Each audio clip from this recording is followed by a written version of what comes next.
चीन ने जुमे के रोज सड़क की अपग्रेडेशन का एक मंसूबा मलावी की हुकूमत के हवाले कर दिया।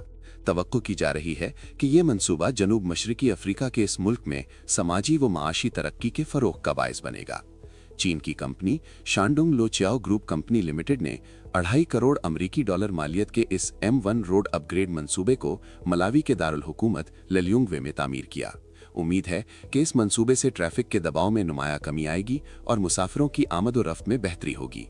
हवालगी की तकरीब से खिताब करते हुए मलावी के वजीर ट्रांसपोर्ट व पब्लिक वर्क्स JP महांगो ने इस मंसूबे पर चीनी हुकूमत को सराहते हुए कहा कि ये मंसूबा आला मेयार के मुताबिक तामीर किया गया है, जिससे सफ़र के दौरानिए और सड़क की मरम्मत और देखभाल के अखराजात में कमी समेत मुताद्दिद फ़वाइद हासिल होंगे।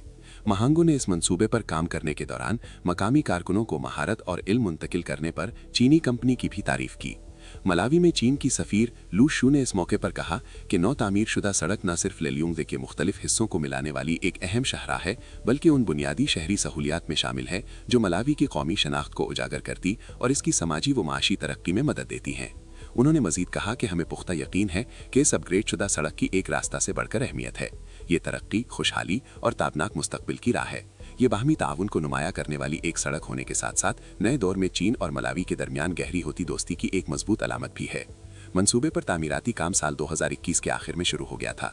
ये सड़क तकरीबन 9.455 किलोमीटर पर मुहित है और अपनी तकमील के बाद ललियोंग्वे की एक अहम शाहराह बन चुकी है।